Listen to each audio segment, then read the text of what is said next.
Selamat sore pemirsa Duta TV, kembali saya Diana Rosianti menjumpai Anda.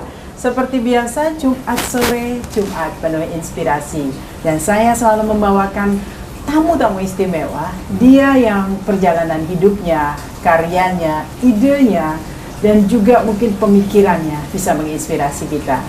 Kali ini agak spesial, saya mengajak Anda untuk langsung menjumpai dia di kediamannya. Beliau sudah malang melintang di dunia organisasi sosial. Selain itu juga tangan dinginnya sudah membawa sebuah PT, ya, sebuah institusi, kita katakan sudah institusi, yaitu Kaltrabu Indah. Nama itu tentunya tidak asing untuk Anda yang sering hilir mudik melakukan perjalanan ibadah umroh ke Tanah Suci. Bersama saya sudah hadir Ibu Dr. Anda Hajah Marwiyah Zumbri. Assalamualaikum. Waalaikumsalam warahmatullahi wabarakatuh. Terima kasih loh, rumahnya sudah diobok-obok oleh tim Duta TV. Alhamdulillah, obok-oboknya kebetulan sedikit-sedikit juga. Gitu ya. Karena mencari waktu Ibu ini agak sulit sekali ya. Kalau tidak di sini, tiba-tiba ada di Tanah Suci gitu ya, membawa rombongan. Nah, apa kabar Bu dengan rombongan, dengan ya rombongan-rombongan yang terus-menerus berangkat ya? Iya.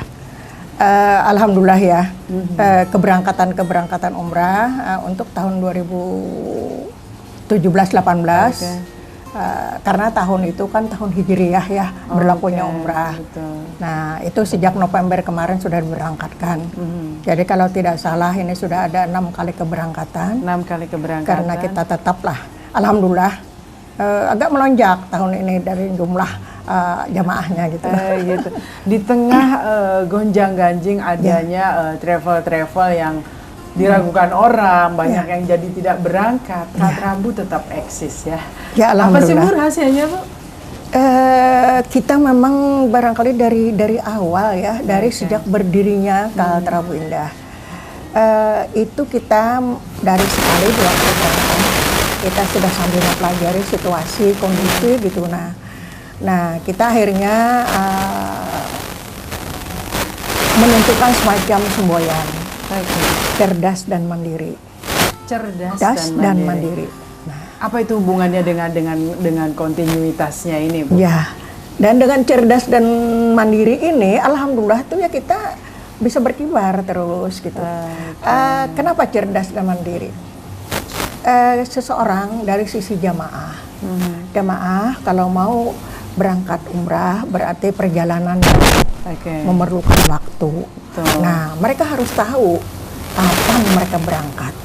Kepastiannya, kapan ya. Nah, jadi kalau sekarang jangan termakan janji gitu. Bisa dilihat, nah ya kan gitu. Mereka tahu kapan berangkat. Terus nanti mereka pakai pesawat apa? Transport apa, Jadi nanti dengan hotel ya? apa gitu. Nah itu secara fisik cerdasnya, artinya bersangkut akomodasi, transportasi, konsumsi ya. Nah kemudian cerdas juga di dalam pekerjaan umrah itu. Ibadahnya begitu? Iya ibadah, jadi tahu syarat dan wajibnya. Jangan sampai saya mengistilahkan, karena itu umrah itu kan sunat. Walaupun umrah yang pertama itu adalah wajib juga. Nah sunat, lalu jangan sampai sunat itu mengalahkan yang wajib. Kenapa?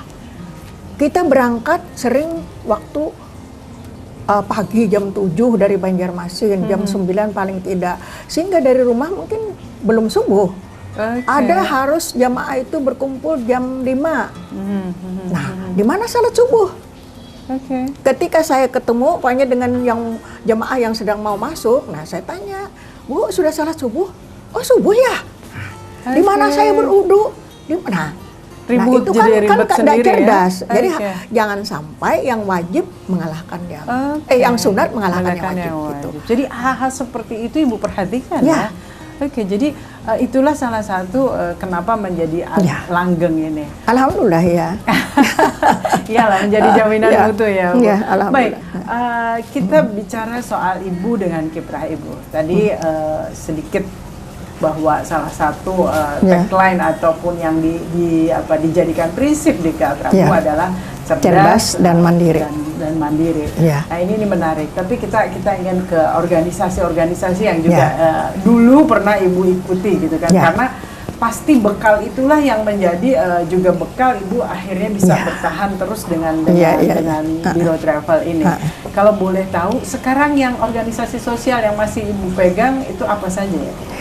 Kalau sekarang yang saya masih pegang organisasi sosial ya, kegiatan sosial kemasyarakatan itu adalah Yayasan Uma Kandung. Oke, kalau Yayasan Uma Kandung kalau tidak salah untuk para lansia ya Bu ya? Ya, sekarang programnya. Jadi kalau dahulu Yayasan Uma Kandung itu berkegiatan di bidang pendidikan. Oh, jadi tidak melulu, melulu. Nah, itu berdirinya kan yayasan itu dibentuk pada tahun 1961. Kemudian ketika itu kan pendidikan perempuan dipandang perlu dalam rangka memajukan perempuan-perempuan. Nah, dipandang perlu pengasramaan anak-anak putri yang berasal dari waktu itu masih Kalimantan, tidak ada Kalimantan Selatan. Masih jadi dipandang perlu sebuah asrama putri untuk lebih tertib, lebih terayomi, lebih terarah. Kalau biasanya orang tua mengirim anaknya ke keluarga-keluarga, kadang-kadang timbul masalah kan, karena masalah psikologis masalahnya. Nah, itu kita menyediakan asrama putri Uma Kandung. Jadi Ibu ini termasuk sosok pendiri juga di Yayasan Uma Kandung? Atau generasi penyambung. keberapa? Penyambung. Kalau generasi pertamanya kalau boleh tahu siapa mendirikan? Pendiri Yayasan Uma Kandung itu adalah sebenarnya yang melahirkan itu adalah gabungan organisasi wanita. Nah, itu diprakarsai oleh Ibu Melati Usi almarhum, Ibu Pangdam waktu itu, Ibu Gursi Norsahan Johansah ya. Nah, beliau-beliau itu dan beberapa Ibu Hamli Carang ya. Mereka itulah dengan organisasi-organisasi Perwari, Aisyah, Muslimat bergabung dalam bangun organisasi wanita, lalu membentuk panitia yayasan. Nah, 63 baru terwujud asrama putri Uma Kandung itu. Kalau Ibu masuk di organisasi ini sejak tahun berapa? Saya sejak tahun 63. 63 ya, itu ya. Jadi 63. Itu masih generasi muda berarti kalau asrama putri itu masih awal-awal.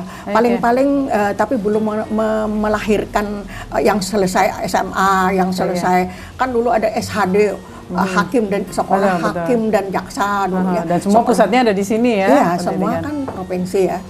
Nah, itu 63 saya sebagai sekretaris di Yayasan Uma Kandung. Nah, tapi langsung sebagai ibu asrama itu sejak 1972. Oh, menarik sekali. Ibu jadi pernah jadi ibu asrama. Saya ini sepanjang terjun ya, tidak hanya sebagai di struktural organisasi saja. Sepanjang hayat saya itu sepertinya itu ya. Tempatnya di mana ya Bu ya asramanya? Asrama Uma Kandung sekarang hanya tinggal bekas ya. Jadi seberang kalau rumah posisi sakit sekarang Ulin. Di mana? Seberang rumah sakit Ulin. Di seberang rumah sakit Ulin dulu ada yang dikenal dengan stal sapi gitu ya. Betul, RPH ya, rumah pemotongan hewan. Betul. Nah, di situ. Disitulah dulu asrama tempat ditampungnya para putri-putri itu. Nah, pengganti orang tua anak gitu. Ibu, apa yang akhirnya mendorong Ibu untuk terjun di organisasi ini, di Yayasan Uma Kandung ini? Mungkin ya saya pertama saya sebenarnya tinggal. Saat itu Ibu sudah berkeluarga ya? Belum. Tahun 6. Oh belum. Belum. Jadi dari mulai lajang sudah mengurus. Saya selesai sekolah menengah atas. Sekolah saya. Jadi unik juga nanti soal pendidikan ya. Untuk mendapatkan pendidikan itu saya 14 km yang saya harus tempuh pulang pergi. Pada zamannya ya Bu ya? Pada zaman itu. Nah, kemudian saya selesai SMA.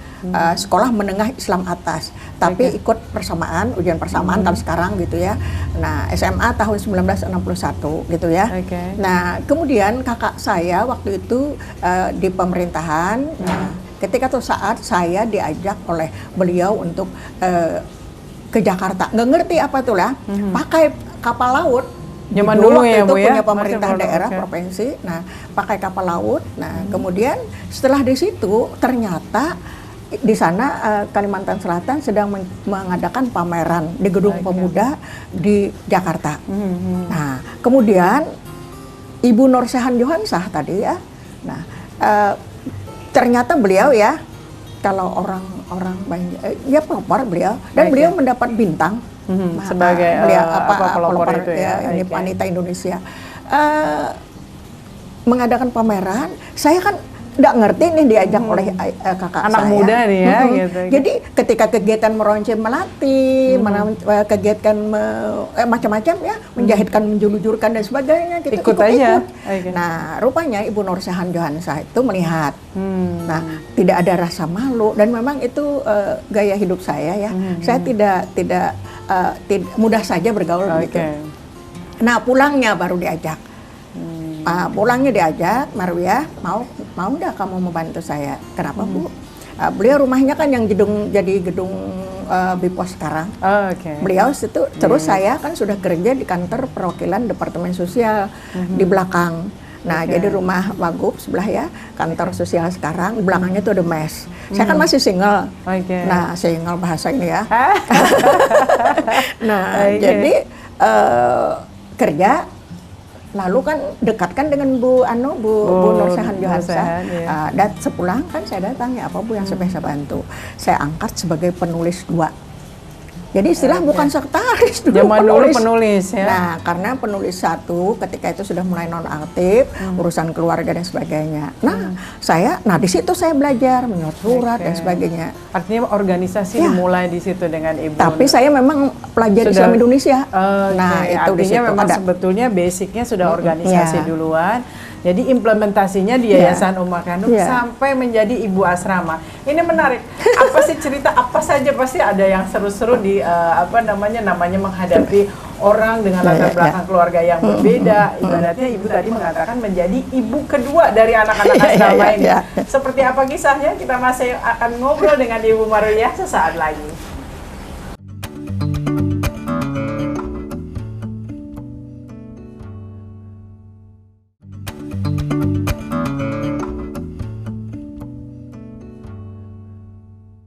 Pemirsa Duta TV, Ibu tetaplah Ibu. Meskipun mungkin tidak ada aliran darah di dalam tubuhnya. Ibu asrama adalah ibu bagi warga asrama saat itu. Berapa total waktu Ibu akhirnya diminta menjadi ibu asrama itu, apa ceritanya Bu? Ibu asrama yang pertama adalah putri dari Ibu Nursahan Johansa, nama beliau adalah Ibu Yurliani Johansa yang juga sudah pernah masuk dia ya. Nah, jadi beliau itu adalah memang pemerhati budaya dan sebagainya, mulai dari keluarga memang, mulai dari keturunan dan darah ya beliau. Nah, jadi ibu yang pertama Ibu Yurliani Johansa, kemudian karena pekerjaan lalu diganti, ada 2 sempat mengganti tapi tidak terlalu lama. Nah, sedangkan saya untuk menjadi ibu asrama itu adalah 2 kebutuhan yang sama. Asrama memerlukan ibu, saya juga memerlukan untuk kediaman. Karena saya lama di mes ya, di mes sosial dari masih sendirian sampai berkeluarga, sudah punya anak 2. Ketika menjadi ibu asrama, Ibu sudah berkeluarga waktu itu? Oh, sudah berkeluarga. Sudah jadi ibu lah ya. Jadi saya itu kalau tidak salah bulan Mei, karena saya ingat itu hari buruh kan 1 Mei. Nah, saya tanggal 2 Mei itu pindah di tahun 1972. Pindah jadi ibu asrama. Jadi karena saya sejak tahun 63 sampai 72 itu kan kurang lebih 9 tahun ya jadi sekretaris. Walaupun istilahnya tuh tidak tinggal di sana, tapi saya sangat banyak mengetahui segala sesuatu, karena apabila terjadi masalah-masalah yang paling cepat untuk bergerak adalah sekretaris. Kan begitu ya. Dan kebetulan ya begitulah, karena juga saya waktu itu menduduki sebagai sekretaris di pimpinan Pusat Gabungan Organisasi Wanita. Waktu itu Pak Bu Subarjo sebagai ketua. Nah, jadi pengalaman administrasi, pengalaman gerakan kegiatan surat dan menyurat ya, ketika saya masuk itu sangat membekali saya. Nah, kemudian sudah berkeluarga, dan karena saya itu bergerak juga di pelajar Islam Indonesia, kan ngerti anak-anak muda. Jadi kalau hal-hal yang itu, karena saya juga dasarnya adalah terbiasa disiplin, bersih ya. Jadi itu saya kalau sandal harus tertata. Kalau umpamanya itu yang Ibu tegakkan aturannya. Ya, pokoknya apa yang harus pada tempatnya gitu. Nah, Jadi kalau tata tertib itu kan menerima tamu, pokoknya jam berapa sampai jam berapa. Nah, saya mendengar cerita yang dulu tuh anak-anak tidak senang sekali kalau sampai telat menerima tamu, terus dikasih surat begitu ya.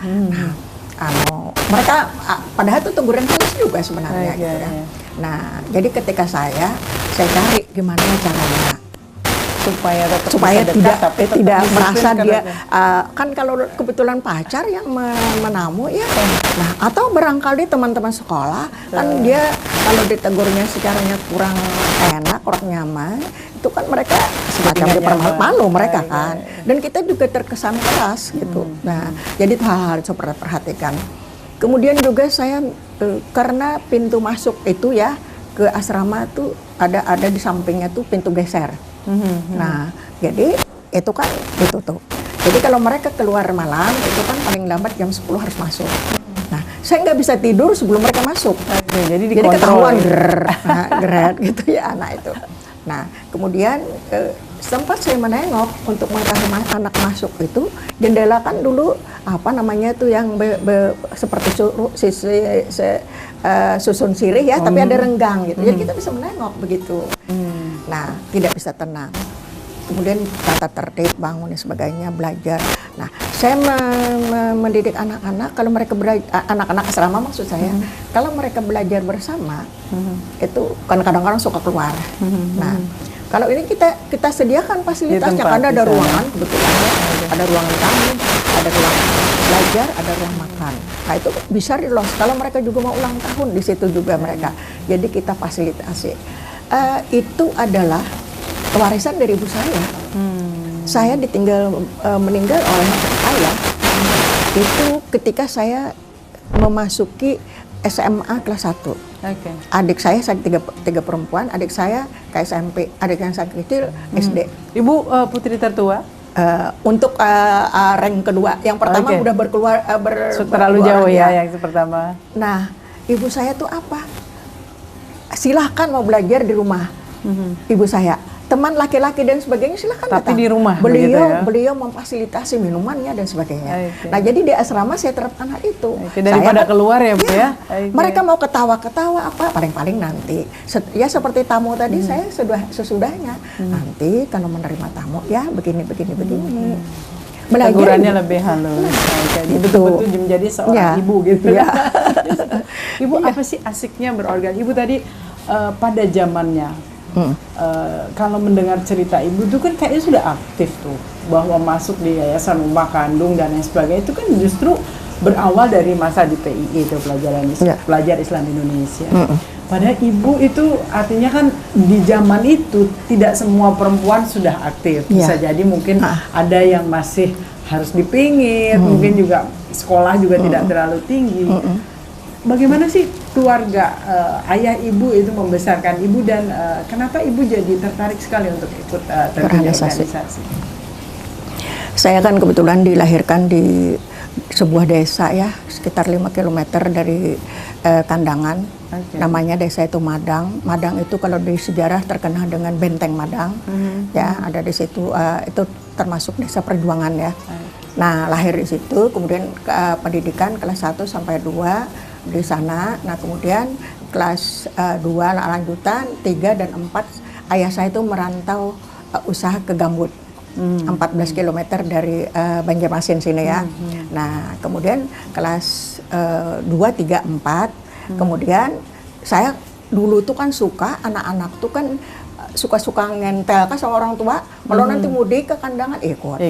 Nah, jadi kalau mereka sampai 2-3 hari tidak terlalu mempengaruhi ya pendidikan, tapi kan seminggu, 2 minggu. Lumayan. Nah, jadi kan akhirnya kata kakak saya yang bekerja di Kandangan, udah saja Marwiyah sekolah di Kandangan. Nah, kakak saya itu 2 perempuan, yang saya bilang rank pertama tadi ya. Nah, jadi kakak saya itu ketika itu jabatan dia sebagai kepala jawatan penerangan kabupaten udah. Nah, kemudian yang perempuan itu ibu rumah tangga, petani dan ya sekarang home industri lah gitu ya. Di Kandangan. Nah, di sana. Jadi saya sekolah kelas 5, 6 di Kandangan. Nah, jadi di Kandangan saya senang baca. Kakak saya kan apa namanya, kepala jauh dan penerangan, buku banyak. Banyak. Okay. Senang kan dulu baca roman kata orang dulu ya gitu.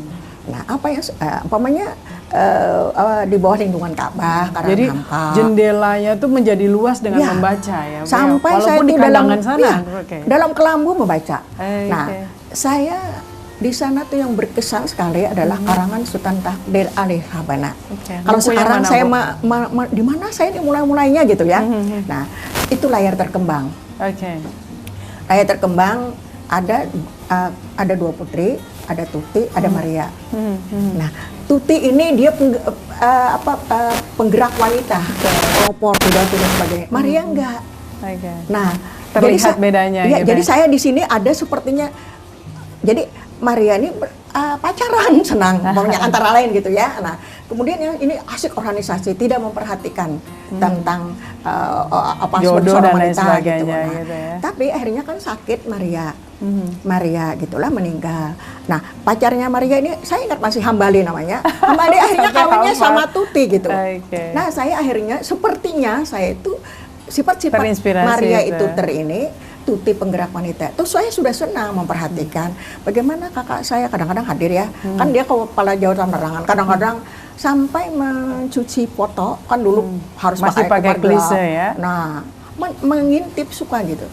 Nah, itu mungkin ya berorganisasi. Ketika sekolah pindah SMP ke Banjarmasin. Jadi masuk SMP dulu. Nah, terus ayah saya yang di Gambut, kenapa Marwiyah sekolah SMP? Aku sudah tua, kepingin kumpul. SMP itu katanya, nah, paha suka terbuka kalau nanti ini olahraga gitu ya, karena fanatik ya Gambut. Karena dia menyebut tua, akhirnya terharu saya. Akhirnya pulang ke Gambut, tidak sekolah 1 tahun. Nah, di situ tuh ikut belajar sama ibu pengajian. Nah, kemudian ibu saya ngomong sama ayah saya, apa bahasa Banjarnya napawan wantu haji ya. Apa hendak kita bungulakan ke anak kita nih. Taturanga melihat orang bacaan kan ikut mengaji saya. Jadi hanya belajar di rumah begitu ya. Kata ayah saya, boleh deh gitu. Ya, boleh deh katanya sekolah, tapi harus pulang pergi Gambut ini. Mau saya, nah itulah ceritanya. Spiritnya, jadi pulang pergi dari Gambut ke Banjarmasin demi untuk sebuah ilmu. Nah di Semep, Sungai Jingah itu muhadarah pelajarannya nanti ya kayak sekarang tuh OSIS dan sebagainya. Nah di situ mungkin saya mau tertempanya, jadi apapun. Ya di organisasi. Itu jalan dari Gambut ke sini zaman waktu itu naik apa, Bu? Sepeda. Gue sendiri. Iya, ontel sekarang. Luar biasa. Nah, iya. Apa makna dari perjuangan itu? Kan artinya untuk mendapat pendidikan disebut sulit juga tidak, tapi mudah pun tidak gitu kan, karena harus ada effort yang luar biasa. Apa yang Ibu rasakan dari hal itu? Dari itu ya, pengalaman itu sebenarnya sangat dipicu oleh manjada wajada. Artinya siapa ada yang bila ada kemauan kita di situ ada dapat. Jalan. Nah, jadi ternyata begitu. Lama sama dukungan keluarga. Keluarga. Coba kadang-kadang sekolah itu ya 14 kilo dari Gambut ke Sungai Jingah. Dulu tempat keramaian di daerah sana ya. Ada sebenarnya sekolahnya itu baru ada di situ. 14 kilo lebih barangkali kalau dari kilometer 0. Nah, saya kalikan 28 kilo. Setiap hari? Iya. Kita liburnya itu hari Jumat. Sampai tercetus saya tuh gitu. Setelah berlalu, sudah kerja. Saya ini untuk mendapatkan pendidikan, hitunglah 6 tahun, pulang pergi, kali 250 hari, saya memang hitungan, ya, hitungan saya ilmu alam, terus ilmu pur, itu jarang, 8 tuh jarang. 9-10 gitu ya? Enggak 5 lah, kadang-kadang kan jarang 8, jam 8. Palingnya 5, ada ini enggak. Jadi saya hitung 6 tahun kali 250 hari, kan ada libur.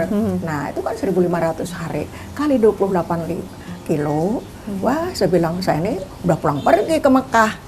Kan orang idaman seorang Islam itu kan naik haji ya. Nah, itu suka tercetus. Jadi sekarang kalau dikaitkan dengan Oke. Kayaknya gitu. Jadi memang Kata orang mimpi kan. Mimpi, kata orang juga mengatakan mestakung. Ketika semesta mendukung, apa yang diikhtiarkan, apa yang diucapkan, ternyata Allah memberikan jalannya. Dan akhirnya bagaimana sih pertamanya akhirnya? Selain tadi ya mimpi-mimpi mengatakan pulang pergi selama 6 tahun itu sama dengan perjalanan ke Mekah. Apa yang awal membuat ibu akhirnya memutuskan saya ingin bergerak di bidang travel umroh ini? Tapi tahan dulu ya Bu ya, kita masih akan ngobrol dengan Ibu Marwiah. Luar biasa perjuangan yang akhirnya memetik manis di akhirnya. Kita kembali sesaat lagi.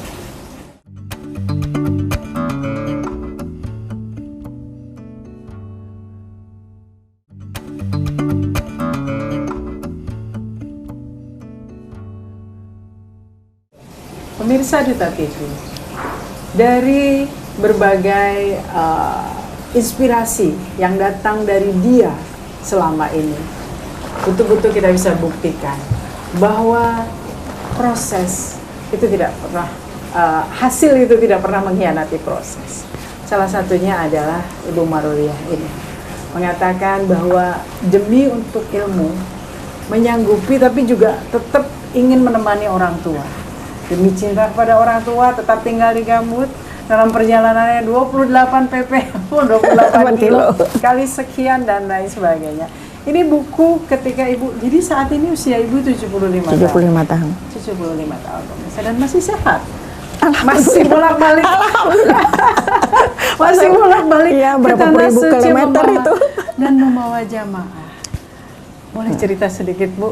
Awalnya seperti apa sih dari yang tadinya organisasi jadi ibu asrama, juga mungkin harus membesar. Kalau dilihat di foto-foto ini pemirsa, ini adalah keluarga ibu, ini keluarga inti sekarang, ini keluarga besar lama ya Bu ya. Iya. Keluarga lagi masa kecilnya. Ya, masa kecil ibu anak-anak. ya. Tentunya ada sisi-sisi yang dijalani bersama. Iya. Boleh cerita sedikit Bu, kenapa akhirnya memilih travel umroh ini? Untuk menjadi bisnis yang menghidupi keluarga tentunya dan menghidupi orang banyak. Iya, ya. Bergerak di Biro Perjalanan Haji dan Umrah itu sebenarnya tidak terniat, tidak terbayangkan sebenarnya.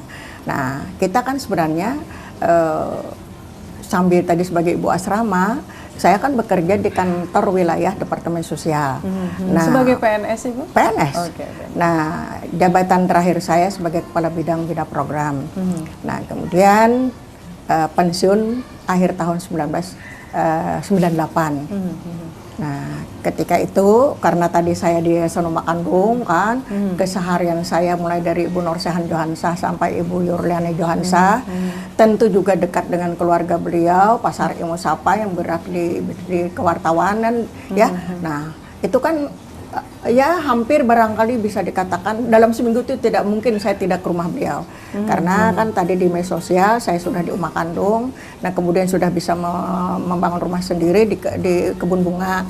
Nah, ketika sampai sudah dengan pensiun gitulah. Nah, sampai tahun berapa itu?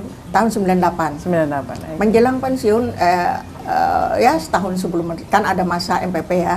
Anak-anak nah itu gue keunikan ya, keunikan saya di bidang pekerjaan. Unik lah maksud saya ya.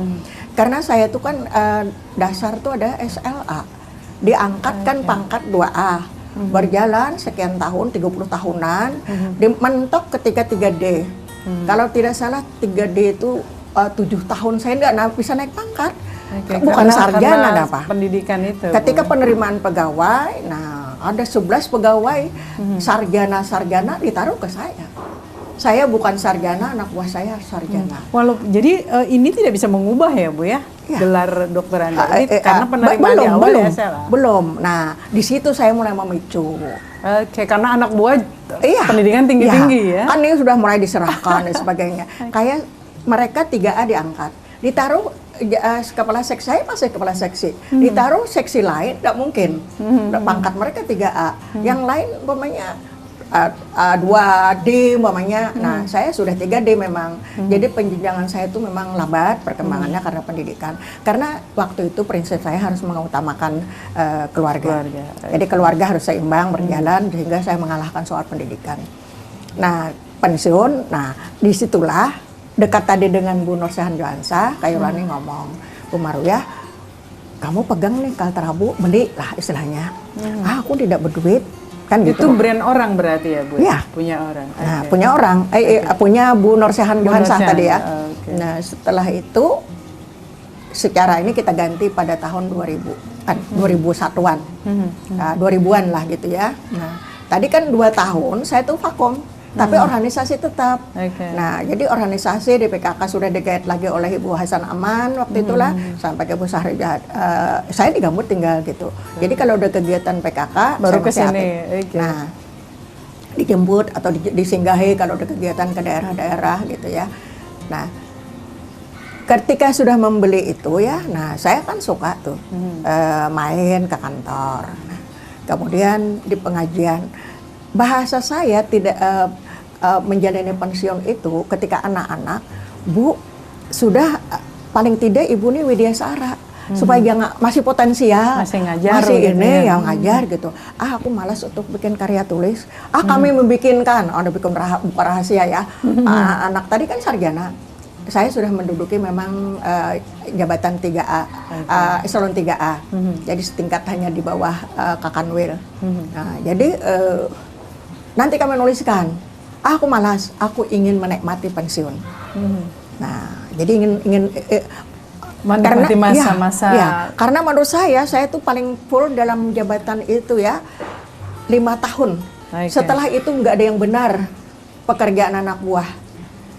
Karena kita tuh sudah tahu hasil-hasilnya gitu ya, saking menghayatinya dengan pekerjaan.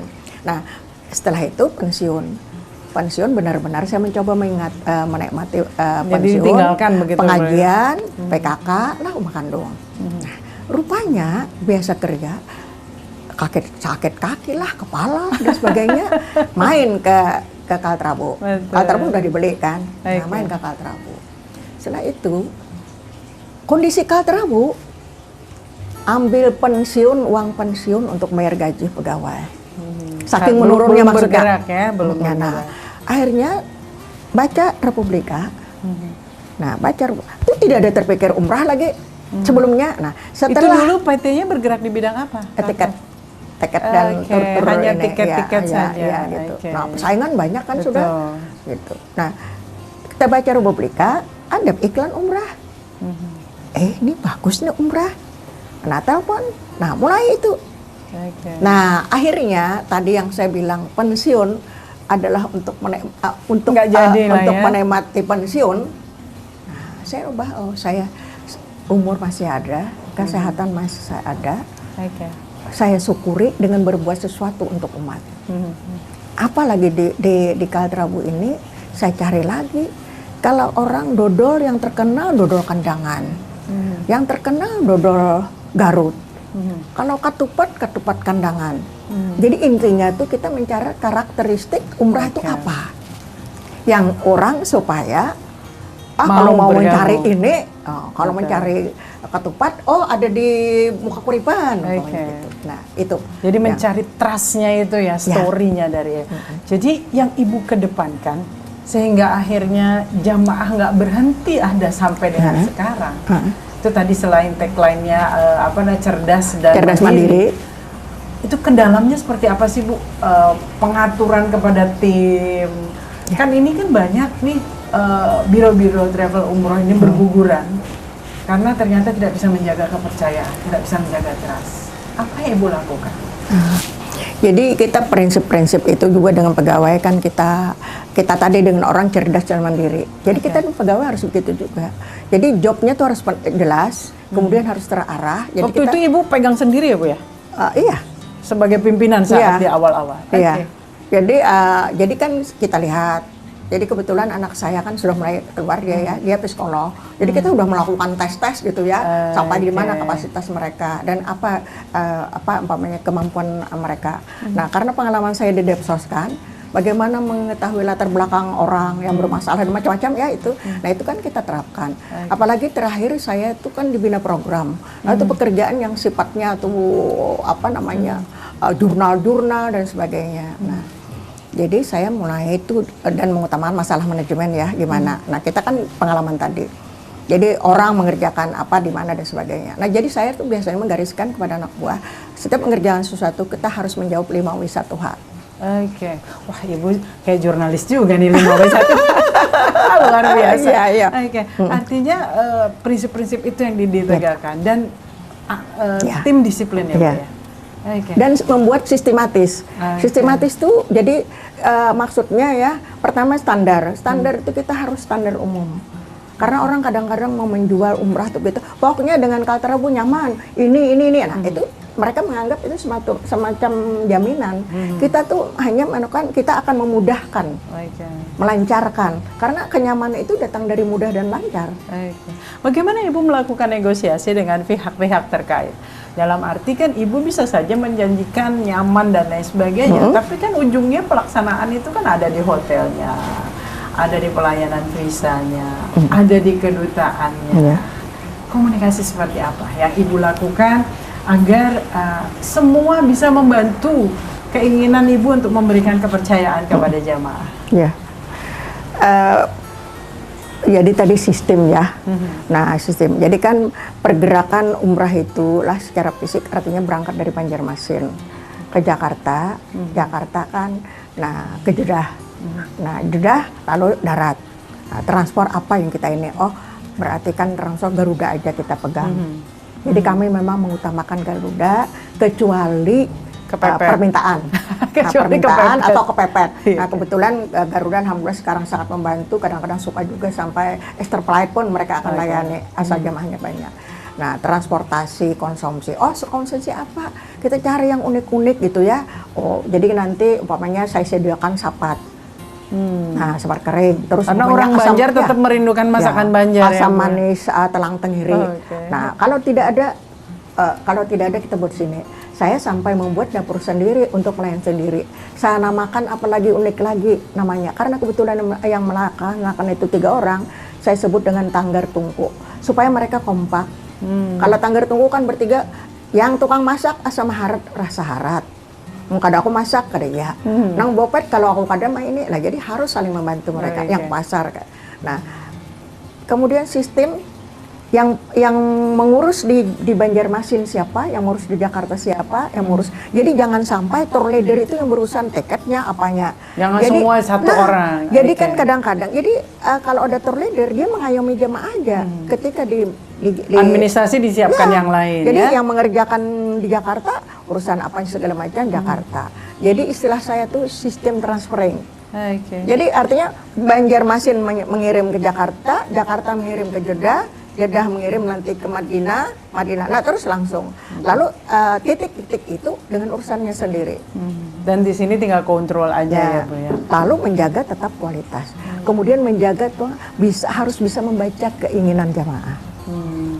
Dengan berbagai latar belakang yang berbeda. Dan tapi itu tadi standar umum. Jadi kalau mereka umpamanya ada memang bukan tidak sunyi dari komplain lah bahasanya. Mereka tidak mengerti umpamanya masalah hotel di Saudi.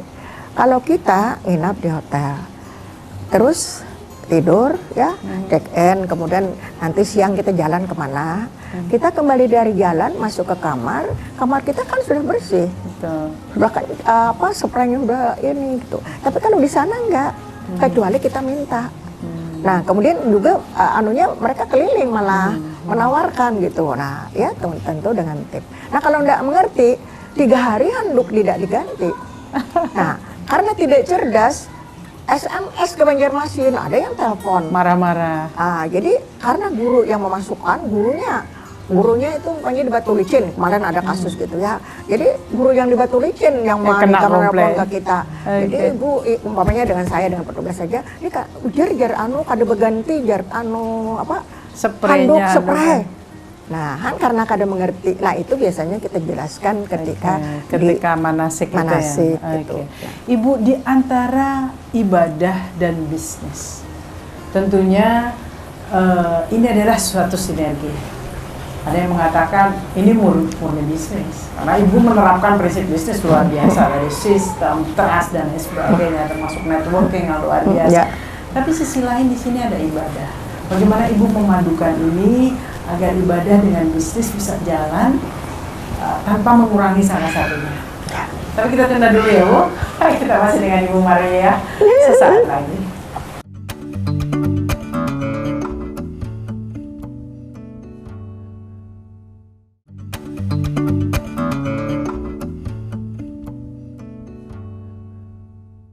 Pemirsa Duta TV, kepercayaan atau trust itu menjadi modal utama dalam sebuah bisnis. Apapun bentuknya ya. Terutama juga ini bisnis yang kaitannya dengan ibadah. Ada kepercayaan orang ya. Apalagi kehasilnya, antusiasmenya luar biasa. Ibu, bagaimana Ibu tadi seperti saya tanya, memadukan antara, menyeimbangkan pure bisnisnya dengan nilai ibadahnya? Orang berumrah dan berhaji itu kan merupakan tamu-tamu Allah dan tamu-tamu Rasulullah. Itu paling tidak kita memicu sifat-sifat Rasulullah. Kita kan harus cerdas, sidik, patanah, tablik, amanah kan itu ya. Jadi jujur, cerdas memang, terus amanah untuk menjaga kepercayaan orang. Nah, kalau kepercayaan orang itu berarti kan kita melaksanakan tuh harus yang baik dan benar. Nah, jadi kalau umpamanya ya itu tadi, kalau janji kita hotelnya apa itu kan harus kita pertahankan. Pesawat juga harus kita pertahankan. Nah, walaupun 1 kali 2 kali bisa terjadi, tapi kita harus kita sampaikan kepada mereka dan terbuka. Begitu. Dan ternyata kita terbuka itu lebih baik daripada kita mencoba membaik-baikan lalu ditutup-tutupi. Nah, lalu kecewa. Nah, ya. Karena itu pencerdasan juga, bahwa mengurus sesuatu itu kan bukan kayak semudah apa yang mereka ini. Seperti umrah ini kan masalahnya tuh harus sinkron, ketersediaan seat pesawat, ketersediaan hotel, kemudian ketersediaan daripada visa. Betul. Ini yang problem ya, visa. Nah, visa ini kan kadang-kadang itu yang paling mudah, travel itu membuat alasan visa. Nah, tapi kadang-kadang. Ya, jadi manajemen itu memang iya. Jadi ya itu tadi yang saya bilang, dalam manajemen itu kan menjawab 5W 1H. Okay. Jadi apa sih yang dikerjakan kita, di mana sih, dan bagainya itu kan pokoknya what, where, dan itulah semuanya. Umpamanya visa, tiket itu 50 hari itu sudah harus kita kalau plannya sudah jelas seharusnya bisa. Jadi saya tuh ada semacam alarm, ada time schedule ya. Jadi kalau menentukan berangkat pokoknya tanggal 22 Januari seperti ini. Nah, 22 Januari mundur ke belakang 22 Desember. Nah, 10 Desember itu sudah harus bisa membaca. Kita ada umpamanya 100 seat. 10 Desember sudah harus membaca. Tertutup nggak 100 seat itu udah 20 Desember. Untuk bisa menentukan gengsel atau tidak. Kalau tidak digengsel, kita ternyata tidak laku, kita risiko karena kita ada deposit di bank. Nah, jadi itu kepercayaan tadi, konsekuensi. Jadi memang jadi geser-geser sedikit itu bisa perhitungannya sedemikian rupa. Tapi secara bisnis ya Bu ya. Nah, jadi secara bisnis kita kan juga, walaupun dikatakan orang ada 2 kalau terbukti bilang orang. Katanya bagi orang-orang atasan, menengah ke atas. Yang kedua, anunya begitu. Yang kedua itu mahal. Nah, jadi kita berkisar memang 25 ke atas dulu ya. Nah, sekarang ini kami mencoba kemandirian lagi dari jamaah. Jadi seperti pakai label lah. Kalau ke toko sudah ditentukan harga begitu, ya sudah begitu. Jadi kalau kita ada semacam fee dan diskon dan sebagainya itu, ya kayak ada yang berlaku, ada tidak berlaku kan kalau kita ke toko. Nah, itu saja yang kita anggap. Daripada layanan menjadi mengecewakan. Nah, menghitungnya juga kita biasanya tuh kalau ternyata HPP itu adalah disebut dengan harga pokok produksi gitu ya. Nah, jadi kita hitung itu semuanya. Nah, kita cari lebihnya karena dihitung tenaga yang di Jakarta, yang di ini semua. Ya, ada ganjilannya umpamanya. Jadi kita tuh ya sekitar umpamanya $25 kali dolarkan atau 30. Cuma ada juga yang kadang-kadang tinggi gitu. Nah, kita tinggal rasa saja. Ngomongnya persis dengan pebisnis, ada HPP dan organisasi ya. Tapi itu akhirnya ketika segala sesuatu dijalankan dengan profesional, yang harus menjalankan itu juga tidak kelelahan Ya. tanpa dibayar dengan baik ya Bu ya. Jadi semuanya menjadi ini. Baik, ini luar biasa kalau kita sudah bicara antara bisnis dan ibadah, dan saya pikir juga Rasulullah juga mengajarkan bisnis profesional. Iya. Baik, sekarang Ibu masih menemani dan masih membidangi atau juga menggarap juga bahkan mengayomi di Yayasan Uma Kandung. Tapi kan sudah bergeser ya Bu, dari ke pendidikan sekarang menemani ibu-ibu lansia.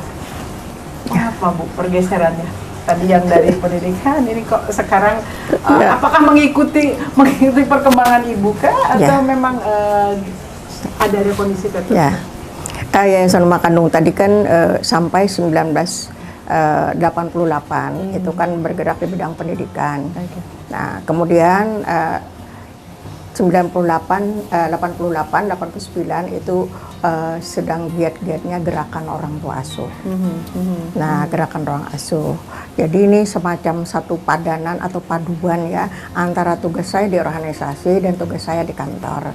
Nah, ketika itu saya menduduki seksi rehabilitasi dan pelayanan sosial. Jadi mengenai anak nakal, korban narkotik, ya, keterlantaran, anak asuh segala macam. Nah, kemudian di satu pihak asrama Putri Uma Kandung ini kan lagi sepi. Daerah-daerah Hulu Sungai Selatan, Tengah dan sebagainya, mereka mendirikan asrama-asramanya. Nah, jadi nggak terpusat lagi ya. Untuk menjaga kehidupan asrama, akhirnya asrama itu hanya melayani bidan, yang sekolah dokter yang dekat. Yang gitu dekat kan. ulin ya. Jadi agak lepas daripada tujuan asal. Nah, kemudian saya ingin, karena di dalam Depsos itu ada juga yang disebut dengan keterlibatan masyarakat di dalam pembangunan kesejahteraan sosial. Nah, saya lalu terpikir, bagaimana kalau yayasan ini saya coba refungsionalisasi dan reorganisasi. Nah, lalu kita kebetulan agak menurun sekali ya. Nah, kita rapat, nah kemudian melalui akte notaris, programnya Uma Kandung itu dirubah. Statusnya dirubah. Lalu kita bergerak di bidang kesejahteraan anak dan lansia. Lalu kita mendirikan TPA, kemudian kita menyantuni lanjut usia gitu. Seiring pengurusnya juga lansia. Jadi proses pemahamannya itu jauh lebih ini ya Bu ya. Karena kan apa yang unik dari para lansia yang saat ini di bawah Yayasan Uma Kandung? Berapa totalnya Bu? Yang 115 yang disantuni, tapi yang kita masukkan dirumahkan, kami juga tidak menyebutkan penyantunan lansia itu ada dua sistemnya, panti dan non panti. Nah, kami tidak menyebutkan panti ya, tapi kita sebutkan.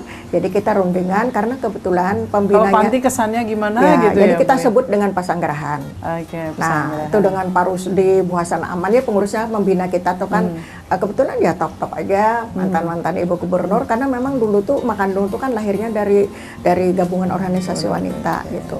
Nah, kalau keunikan lansia ya, nah lansia itu kan mereka tuh kan biasa bekas muda ya. Nah, umpamanya dengan kegagahan fisiknya, kecantikan, ketampanan ya, kedudukan dan mungkin segalanya. Nah, sekarang mereka menurun secara fisik, secara sosial, secara ekonomis juga ya. Nah itu memang ada kelainan-kelainan, istilahnya perbedaan unik. Nah, perubahan-perubahan itu sehingga kita memang pengasuhnya itu harus bisa biar orang Banjar itu mengigungakan. Ada lagi satu saya ini kan, kenapa pilih lansia? Kami itu ya merubah tadi dari pendidikan ke ini. Kenapa? Nah, kita kalau yatim, panti asuhan yatim kan banyak sekali, banyak. Dan bahkan dari segi pendanaan itu ada yang oper, ada. Nah, lansia pertama kita dipicu oleh kita sendiri lansia, kemudian kita apa sih yang dibutuhkan oleh lansia, menyadari itu. Nah, sepakatnya pengurus juga, tapi tantangannya juga kita ngerti lansia ya. Nah, tantangannya apa? Pencarian dana. Itu kurang menarik kalau kita minta sumbangan, kurang menarik tuh. Karena lansia ini kan ada aja anaknya, ada aja ininya gitu. Nah, tapi padahal lansia sebenarnya memerlukan perhatian. Jadi kalau lo umpamanya pesanggarahan tadi, ada lansia yang dipandang perlu, walaupun ada ayah ibunya, tapi ingin sosialisasi dengan ini kan kita bisa taruh di pesanggarahan. Oke.